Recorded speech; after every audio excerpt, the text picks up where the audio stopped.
Hi friends, welcome to TNBC Min YouTube channel. இந்த வீடியோல புத்தா பப்ளிகேஷனோட தமிழ்நாட்டின் வரலாறு, பண்பாடு, மரபு மற்றும் சமூக அரசியல் இயக்கங்கள் புக்கோட ரிவ்யூ தான் பார்க்க போறோம். இந்த டாபிக் TNBC சிலபஸ்ல யூனிட் 6ல வந்து கவர் ஆகுது. நீங்க group 1, group 2, 2A, group 4 exam எது எழுதினாலும் தமிழ்நாட்டின் வரலாறு, பண்பாடு, மரபு மற்றும் சமூக அரசியல் இயக்கங்கள் யூனிட் 6ல தான் வரும். ரீசெண்டா TNBCல சிலபஸ் சேஞ்ச் பண்ணிருக்காங்க.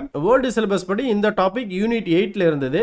இப்போ நியூ சிலபஸ் படி யூனிட் 6ல இருக்கு. இந்த புத்தகத்தை 10ஆம் வகுப்பு மற்றும் பட்டப்படிப்பு தரம் 2 எக்ஸாம் யூஸ் பண்ணிக்கலாம். அதாவது 10ஆம் வகுப்பு தரம் இருக்கக்கூடிய குரூப் 4 எக்ஸாம்க்கும் டிகிரி ஸ்டாண்டர்ட்ல இருக்கக்கூடிய குரூப் 1, குரூப் 2, 2A மாதிரியான எக்ஸாம்க்கு யூஸ் பண்ணிக்கலாம். இந்த புத்தகத்துல 6ஆம் வகுப்பு முதல் 12ஆம் வகுப்பு வரை பள்ளி பாட புத்தகங்களும் இந்த சிலபஸ்க்கு ரிலேட்டடா ஸ்கூல் புக்ல இல்லாத கண்டென்ட்டை வெளி விவரங்கள் அப்படிங்கிற தலைப்புல கொடுத்திருக்காங்க. நீங்க குரூப் 1, குரூப் 2 மாதிரி டிகிரி ஸ்டாண்டர்ட் எக்ஸாம்க்கு ப்ரிப்பேர் பண்றப்ப பள்ளி பாட புத்தகத்தை மட்டும் படிக்கிறது வந்து பத்தாது. வெளி புத்தகங்களும் நீங்க நிறைய வந்து ரெஃபர் பண்ணணும். அது மட்டும் இல்லாம TNBC ப்ரீவியஸ் இயர் क्वेश्चन நிறைய ரெஃபர் பண்ற மாதிரி இருக்கும்.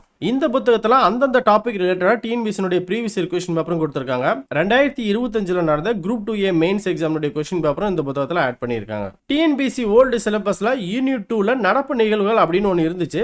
இப்போ அந்த யூனிட் வந்து ரிமூவ் பண்ணிட்டு ஒவ்வொரு யூனிட்டுக்குமே நடப்பு நிகழ்வு அப்படிங்கிற ஒரு லைன் வந்து ஆட் பண்ணிருக்காங்க. இந்த யூனிட் 6க்கு கரண்ட் அஃபேர்ஸ் ரிலேட்டடா நீங்க படிக்கணும்னா இப்போ எக்ஸாம்பிளுக்கு தொழில் கண்டுபிடிப்பு சம்பந்தமா ரீசன்ட் அப்டேட்ஸ் எல்லாமே நீங்க வந்து தெரிஞ்சு வச்சுக்கணும். யூனிட் 6 சிலபஸை இந்த புத்தகத்துல 10 தலைப்புல வந்து பிரிச்சு கொடுத்திருக்காங்க.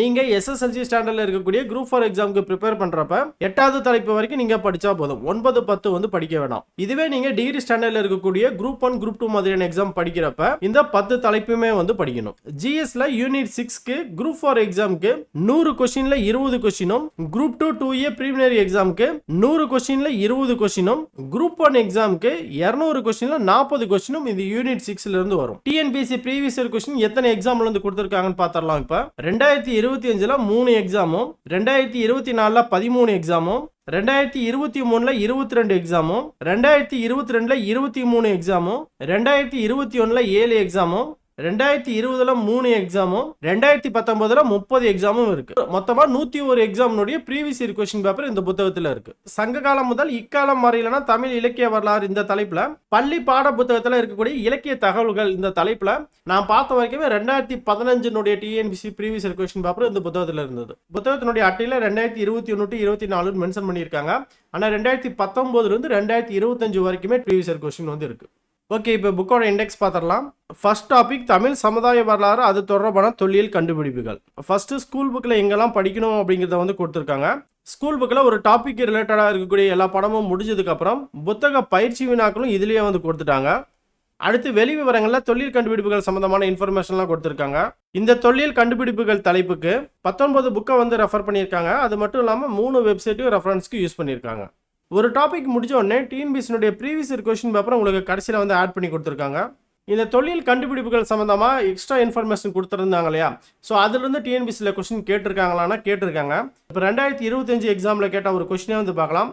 SCE 2025 இருக்கு. ஸோ இது என்ன எக்ஸாம் அப்படின்னா இண்டெக்ஸில் பாருங்க, SCE 2025 அப்படின்னா ஸ்பெஷல் காம்படிட்டிவ் எக்ஸாமினேஷன். ஆதிச்சநல்லூர் அகழாய்வு மாதிரிகள் தற்போது டேஸ் அருங்காட்சியகத்தில் உள்ளன. இதுக்கான ஆன்சர் இந்த புத்தகத்தில் எங்க இருக்குன்னு பார்த்துடலாமா? பேஜ் நம்பர் 41ல பாருங்க. ஜெர்மன் நாட்டின் பெர்லின் நகரை சார்ந்த முனைவர் ஐகோர் என்பவர் 1876இல் ஆதிச்சநல்லூரில் அகழாய்வு செய்தார். இங்கு கிடைக்கப்பெற்ற அரிய தொல்பொருட்களை எடுத்துச் சென்று பெர்லின் அருங்காட்சியகத்தில் இடம்பெற செய்துள்ளார். அப்ப இந்த கேள்விக்கான சரியான பதில் ஆப்ஷன் பி, பெர்லின்.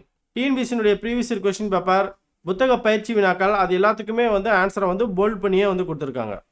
அகழாய்வு மேற்கொண்ட இடங்கள்லாம் வந்து நீட்டாக வந்து டேபிளர் காலம் போட்டு வந்து கொடுத்துருக்காங்க. தமிழ்நாடு அரசு தொல்லியல் துறையால் அகழாய்வு மேற்கொள்ளப்பட்ட வரலாற்றுக்கு முற்பட்ட கால இடங்கள், சென்னை பல்கலைக்கழகம் மற்றும் தமிழ் பல்கலைக்கழகம் அகழாய்வு மேற்கொண்ட வரலாற்றுக்கு முற்பட்ட கால இடங்கள், இந்திய தொல்லியல் துறையால் அகழாய்வு மேற்கொள்ளப்பட்ட இடங்கள், தமிழ்நாட்டில் வரலாற்றுக்கு முற்பட்ட கால இடங்களில் அகழாய்வு மேற்கொண்ட இந்திய தொல்லியல் துறை அறிஞர்கள், தமிழ்நாடு அரசு தொல்லியல் துறையால் அகழாய்வு மேற்கொள்ளப்பட்ட தொடக்க கால வரலாற்று கால இடங்கள், சென்னை பல்கலைக்கழகம் மற்றும் தமிழ் பல்கலைக்கழகம் அகழாய்வு மேற்கொண்ட தொடக்க கால வரலாற்று கால இடங்கள், தமிழ்நாடு அரசு தொல்லியல் துறையால் அகழாய்வு மேற்கொள்ளப்பட்ட இடைக்கால இடங்கள். இது எல்லாத்துக்குமே அகழ்வாய்வு மேற்கொள்ளப்பட்ட இடம், அதனுடைய மாவட்டம், அகழாய்வு மேற்கொள்ளப்பட்ட ஆண்டு, அந்த இடத்தினுடைய வகைப்பாடு என்ன அப்படிங்கிறது வந்து தெளிவாக வந்து கொடுத்துருக்காங்க. அடுத்த தலைப்பு சங்க காலம் முதல் இக்காலம் வரையிலான தமிழ் இலக்கியம். இந்த டாபிக்ல என்னெல்லாம் கவர் பண்ணியிருக்காங்கன்னா சங்க இலக்கியம். சங்க இலக்கியம் முடிஞ்ச உடனே TNBCயில் ப்ரீவியஸ் இயர்ல கேட்ட கொஸ்டின் வந்து கொடுத்துருக்காங்க. அடுத்து அற இலக்கியம், அடுத்து காப்பிய இலக்கியம், அடுத்து பக்தி இலக்கியம், அடுத்து சிற்றிலக்கியம், இக்கால இலக்கியங்கள், தமிழ் சிறுகதை, புதினம், நாடகம், புது கவிதை மற்றும் ஹைக்கூ கவிதை, திரைப்பட பாடல்கள், பயண இலக்கியங்கள், கடிதம், வாழ்க்கை வரலாற்று நூல்கள், இதழ்கள், தமிழ் இலக்கிய ஆளுமைகள். அடுத்து விருதுகள். இதுல சாகித்ய அகாதமி விருது பெற்ற தமிழ் எழுத்தாளர்கள், தமிழில் சிறந்த மொழிபெயர்ப்புக்கான சாகித்ய அகாதமி விருது, ராசரசன் விருது. விருதுகள் தலைப்புக்கு அப்புறம் பள்ளி பாட புத்தகத்தில் இருக்கக்கூடிய இலக்கிய தகவல்கள் 6ஆம் வகுப்பு முதல் 12ஆம் வகுப்பு வரை இருக்கக்கூடிய பள்ளி பாட புத்தகத்துல வந்து எடுத்து கொடுத்துருக்காங்க. இதுல உங்களுக்கு புதிய புத்தகம், பழைய புத்தகம், சிறப்பு தமிழ் எல்லாமே வந்து கவர் ஆயிருது. எங்கெல்லாம் புதுசுன்னு மென்ஷன் பண்ணியிருக்காங்களோ அதெல்லாம் வந்து புதிய புத்தகம், பழசுன்னு மென்ஷன் பண்ணியிருக்கக்கூடிய இதெல்லாம் வந்து பழைய புத்தகம். தமிழ் இலக்கிய தகவல்கள் பள்ளி பாட புத்தகத்துல வந்து எடுத்திருக்கக்கூடியதுக்கு டிஎன்பிஎஸ்சியுடைய ப்ரீவியஸ் இயர் கொஸ்டின் அந்தந்த பாடத்திலேயே வந்து கொடுத்துருக்காங்க. உதாரணத்துக்கு 12ஆம் வகுப்பு புதிய புத்தகம் மெய்ப்பாட்டியல்ல டிஎன்பிஎஸ்சில ப்ரீவியஸ் இயர்ல கொஸ்டின் கேட்டிருந்தாங்கன்னா அந்த பாடத்திலேயே அதை வந்து கொடுத்துருக்காங்க. அடுத்து 10ஆம் வகுப்பு பழைய புத்தகம் நற்றினா அதுக்கு ரிலேட்டடா டிஎன்பிஎஸ்சில கேட்டால் ப்ரீவியஸ் இயர் கொஸ்டினும் அங்கேயே வந்து கொடுத்துட்டாங்க. புத்தக பயிற்சி வினாக்கள் அந்தந்த தலைப்பு முடிகிறப்ப கடைசியில் வந்து கொடுத்துருக்காங்க. உதாரணத்துக்கு காப்பியங்கள் எடுத்துக்கிட்டிங்கன்னா காப்பியங்கள் முடிஞ்சதுக்கு அப்புறம் புத்தக பயிற்சி வினாக்கள் வந்து இருக்கும். ஸோ இந்த தலைப்பில் எல்லாமே இதே மாதிரி தான் இருக்கும். இப்போ பாரதியார்னு எடுத்துக்கிட்டிங்கன்னா உங்களுக்கு 6th to 12th new book, old book, சிறப்பு தமிழ் எல்லாம் வந்து கவர் பண்ணதுக்கு அப்புறமே வந்து பாரதியாரினுடைய புத்தக பயிற்சி வினாக்களும் வந்து கொடுத்துருப்பாங்க. 3ஆவதா இருக்கக்கூடிய தலைப்பு திருக்குறள். திருக்குறளுக்கு எல்லா குறளுக்குமே உங்களுக்கு வந்து விளக்கத்தோட வந்து கொடுத்துருக்காங்க. ஒவ்வொரு அதிகாரத்துக்கு ரிலேட்டடா இருக்கக்கூடிய டிஎன்பிஎஸ்சியுடைய ப்ரீவியஸ் இயர் கொஸ்டினை அந்த அதிகாரத்திலேயே வந்து கொடுத்துட்டாங்க. அடுத்து 11ஆம் வகுப்பு அரசியல் அறிவியல் இருக்கக்கூடிய திருவள்ளுவரின் அரசியல் கருத்துக்களும் கொடுத்துருக்காங்க. அடுத்து 11ஆம் வகுப்பு பொருளாதாரம் பாடத்தில் இருக்கக்கூடிய திருவள்ளுவரினுடைய பொருளாதார சிந்தனைகளை பத்தி கொடுத்துருக்காங்க. அடுத்த தலைப்பு விடுதலை போராட்டத்தில் தமிழ்நாட்டின் பங்கு. இந்த தலைப்புல ஃபர்ஸ்ட் பள்ளி பாட புத்தகத்தில் கவர் ஆகக்கூடிய பாடம்லாம் வந்து கொடுத்துட்டாங்க. அதுக்கப்புறம் உங்களுக்கு புத்தக பயிற்சி வினாக்கள், அப்புறம் வெளி விவரம் அப்படிங்கிற தலைப்புல பள்ளி பாட புத்தகத்தில் இல்லாத நிறைய இன்ஃபர்மேஷன் வந்து கொடுத்துருக்காங்க. வெளி விவரம்ல 21 தலைப்புகள் வந்து கவர் பண்ணியிருக்காங்க. அது என்னன்னு அப்படின்னா இந்திய தேசிய காங்கிரஸ் அமைவதில் தமிழ்நாட்டின் பங்கு, தமிழ்நாட்டின் மிதவாத தேசியவாதிகள், தமிழ்நாட்டின் தீவிர தேசியவாதிகள், தமிழ்நாட்டு பயங்கரவாதிகள், தமிழ்நாட்டில் தன்னாட்சி இயக்கம், சென்னை மாகாண சங்கம், ரவுலட் சத்தியாகிரகம், கிலாபத் இயக்கம், ஒத்துழையாமை இயக்கம், சுயராஜ்ய கட்சி, நீல் சிலை அகற்றும் போராட்டம், சைமன் குழு புறக்கணிப்பு, உப்பு சத்தியாகிரகம், முதல் காங்கிரஸ் அமைச்சரவை, தனிநபர் சத்தியாகிரகம், வெள்ளையனே வெளியேறு இயக்கம், இந்திய சட்டமன்ற தேர்தல் 1945, தமிழ்நாட்டை சேர்ந்த விடுதலை போராட்ட வீரர்கள், இந்திய விடுதலை, தமிழ்நாட்டை சேர்ந்த விடுதலை போராட்ட வீரர்கள், விடுதலை போராட்டத்தில் தமிழ் இதழ்கள். இந்த 21 தலைப்புகள் தான் வெளி விவரங்கள்ல வந்து கொடுத்திருக்காங்க. இந்த வெளி விவரங்களுக்கு 4 புத்தகங்களை வந்து ரெஃபரன்ஸ்க்கு யூஸ் பண்ணியிருக்காங்க. 5வது தலைப்பு ஆங்கிலேயருக்கு எதிரான தொடக்க கால கிளர்ச்சிகள். இந்த தலைப்புக்கும் ஃபர்ஸ்ட் பள்ளி பாட புத்தகத்தில் இருக்கக்கூடியதை கொடுத்திருக்காங்க. அப்புறம் புத்தக பயிற்சி வினாக்கள். இந்த பாடத்துல வெளி விவரம் அப்படிங்கிற தலைப்புல வேலூர் புரட்சியை பத்தி டீடைலா எக்ஸ்பிளைன் பண்ணியிருக்காங்க. 6வது தலைப்பு விடுதலை போராட்டத்தில் பெண்களின் பங்கு. இந்த தலைப்பு நமக்கு டைரக்டா சிலபஸ்ல வந்து கொடுத்திருப்பாங்க. ஆனா நம்மளுடைய ஸ்கூல் புக்ல வந்து அவ்வளவு வந்து கவர் ஆயிருக்காது. ஆனா இந்த புத்தகத்துல வந்து உங்களுக்கு டீடைலா எல்லாமே வந்து கொடுத்திருக்காங்க. விடுதலை போராட்டத்தில் பெண்களின் பங்கு இந்த பாடத்துல 12 தலைப்புகள் வந்து எக்ஸ்பிளைன் பண்ணியிருக்காங்க. ஃபர்ஸ்ட் வந்து அறிமுகம், அடுத்து தன்னாட்சி இயக்கம், இந்திய பெண்கள் சங்கம், காந்தியடிகளின் தலைமை, ஒத்துழையாமை இயக்கம், நாகபுரி கொடி சத்தியாகிரகம், நீல் சிலை சத்தியாகிரகம், சைமன் குழு, சட்ட மறுப்பு இயக்கம், வெள்ளையனே வெளியேறு இயக்கம், இந்திய தேசிய ராணுவம், விடுதலை போராட்டத்தில் பங்கு பெற்ற தமிழக பெண்கள் சிலர். விடுதலை போராட்டத்தில் பெண்களின் பங்கு இந்த பாடத்துக்கு ரெஃபரன்ஸ்க்கு 7 புத்தகங்கள் வந்து யூஸ் பண்ணியிருக்காங்க. அடுத்து 7வது தலைப்பு தமிழ்நாட்டின் பல்வேறு சீர்திருத்தவாதிகள், சீர்திருத்த இயக்கங்கள் மற்றும் மாற்றங்கள். இந்த தலைப்புக்கு உங்களுக்கு பள்ளி பாட புத்தகத்தில் இருக்கக்கூடிய கண்டென்ட் மட்டும் தான் கொடுத்திருக்காங்க. 8வது தலைப்பு நீதி கட்சி மற்றும் திராவிட இயக்கம். நீங்க குரூப் 4 எக்ஸாமுக்கு மட்டும் ப்ரிப்பேர் பண்ற மாதிரி இருந்தீங்கன்னா 8, 9, 10 இருக்கக்கூடிய தலைப்புகள் நீங்க வந்து படிக்க வேண்டாம். இந்த புத்தகத்தினுடைய சிலபஸ் பேஜ்லயே 9வது 10வது தலைப்பு வந்து படிக்க வேணாம்னு போட்டிருந்தாங்க. இந்த புத்தகத்துல 8வது தலைப்புல நீதி கட்சியும் திராவிட இயக்கமும் இருக்கு. இது வந்து குரூப் 4 சிலபஸ்ல வந்து கிடையாது.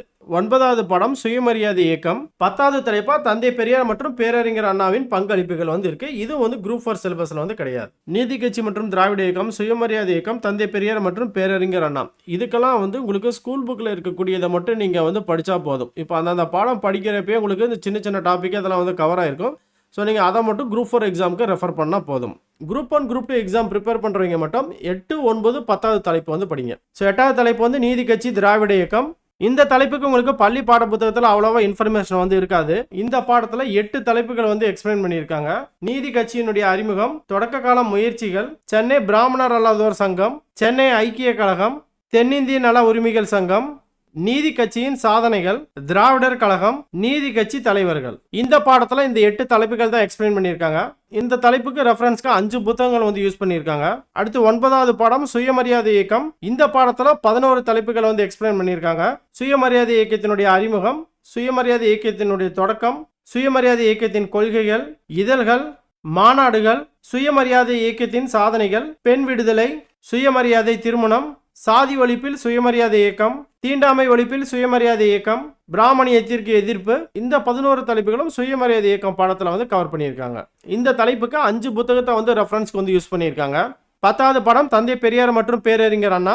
இந்த பாடத்தில் தந்தை பெரியாரை பற்றி 14 தலைப்புகளும் பேரறிஞர் அண்ணாவை பற்றி 13 தலைப்புகளும் வந்து கவர் பண்ணியிருக்காங்க. பெரியாரை பற்றி என்ன தலைப்புலாம் கவர் பண்ணியிருக்காங்கன்னு பார்க்கலாம்.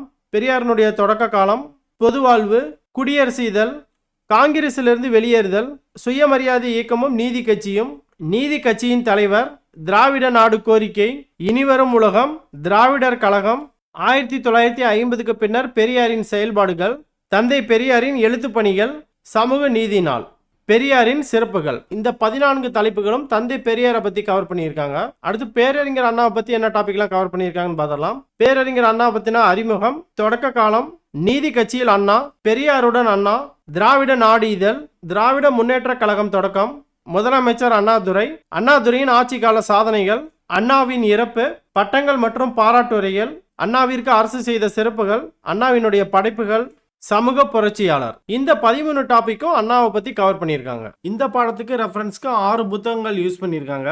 இந்த புத்தகத்தில் மொத்தம் 907 பேஜஸ் இருக்கு. ஃபைனலாக இந்த புக்கு வாங்கலாமான்னு கேட்டிங்கன்னா கண்டிப்பாக வாங்கலாம். இதில் உங்களுக்கு பள்ளி பாட புத்தகம், டிஎன்பிசியுடைய ப்ரீவியஸ் இயர் கொஸ்டின் 101 எக்ஸாமுக்கு மேலே இருக்குது. வெளி புத்தக விவரங்கள் எல்லாமே வந்து கொடுத்துருக்காங்க. நம்ம ஸ்கூல் புக்கில் இருக்கிற மாதிரி இம்பார்ட்டன்ட் இன்ஃபர்மேஷன் எல்லாம் பாக்ஸ் போட்டு கொடுத்துருக்காங்க. இன்றைக்கி நீங்கள் டிஎன்பிசியினுடைய previous year question paper book வாங்கணும்னா மார்க்கெட்டில் அதோட ப்ரைஸ் பார்த்தீங்கன்னா மினிமம் வந்து 500 வந்து இருக்குது. அதை நம்ம வாங்கினாலும் ஸ்கூல் புக்கில் அந்த கொஸ்டின் எங்கேருந்து எடுத்திருக்காங்க அப்படின்னு தேடி படிக்கிற மாதிரி தான் இருக்கும். ஆனால் இந்த புத்தகத்தில் ஒவ்வொரு தலைப்புக்கும் டிஎன்பிசியினுடைய ப்ரீவியஸ் இயர் கொஸ்டின் பேப்பர், புத்தக பயிற்சி வினாக்கள் எல்லாமே வந்து கொடுத்துருக்காங்க. இந்த புத்தகத்தில் நல்ல குவாலிட்டியான பேப்பர் தான் யூஸ் பண்ணியிருக்காங்க. 907 பேஜஸ் இருக்கக்கூடிய இந்த புத்தகத்தோட விலை வந்து பார்த்தீங்கன்னா 600 ரூபா. டெலிவரி சார்ஜஸ் வந்து ஒரு 105 ரூபா. மொத்தமாக 705 ரூபா நீங்கள் வந்து பே பண்ணுற மாதிரி இருக்கும். இந்த புக் எப்படி ஆர்டர் பண்ணணும்னா புத்தா பப்ளிகேஷனோட வெப்சைட்லையும் ஆர்டர் பண்ணிக்கலாம், இல்லை வாட்ஸ்அப்லேயும் ஆர்டர் பண்ணிக்கலாம். வாட்ஸ்அப்பில் ஆர்டர் பண்ணிங்கன்னா உங்களோட பேமெண்ட்டை மேனுவலாக செக் பண்ணி தான் கன்ஃபார்ம் பண்ணணும். உங்களுக்கு முன்னாடி ஆர்டர் பண்ண நிறைய பேர் மெசேஜ் பண்ணியிருப்பாங்க. அந்த ஆர்டர்லாம் கன்ஃபார்ம் பண்ணிட்டு தான் உங்கள் மெசேஜ் வந்து ரீட் பண்ண முடியும். இதுவே நீங்கள் புத்தா பப்ளிகேஷன் வெப்சைட்டில் ஆர்டர் பண்ணிங்கன்னா ஆர்டர் கன்ஃபார்ம் ஆயிடுச்சுன்னா உங்களுக்கு ஒரு இமெயில் வரும். அந்த இமெயிலில் ஆர்டர் கன்ஃபார்ம் இருந்ததுன்னா நீங்கள் வேறு எதுவுமே வந்து பண்ண வேண்டாம். 8 to 10 நாளில் உங்களுக்கு புத்தகம் வந்து வந்துடும். நீங்கள் வெப்சைட்டில் ஆர்டர் பண்ணுறப்ப உங்களுடைய அட்ரஸ், பின்கோட், கான்டாக்ட் நம்பர் இதெல்லாம் வந்து கரெக்டாக இருக்கான்னு 1க்கு 2 முறை வந்து செக் பண்ணிக்கோங்க. இந்த புத்தகம் உங்ககிட்ட இருந்ததுன்னா யூனிட் 6 நீங்கள் வந்து கம்ப்ளீட்டாக கவர் பண்ணிடலாம். ஓகே ஃப்ரெண்ட்ஸ், இந்த வீடியோ உங்களுக்கு பிடிச்சிருக்கும்னு நினைக்கிறேன். வீடியோ பிடிச்சிருந்தா வீடியோக்கு ஒரு லைக் பண்ணிடுங்க. சப்ஸ்கிரைப் பண்ணாமல் இந்த சேனலை பார்த்துட்டு இருந்தீங்கன்னா சப்ஸ்கிரைப் பண்ணிங்க. உங்கள் ஃப்ரெண்ட்ஸ் யாரும் டிஎன்பிசி படித்தா அவங்களுக்கு இந்த வீடியோ ஷேர் பண்ணுங்கள். இந்த சேனலை பற்றி சொல்லுங்கள். ஓகே ஃப்ரெண்ட்ஸ், அடுத்த வீடியோவில் பார்க்கலாம். டேக் கேர், பாய்.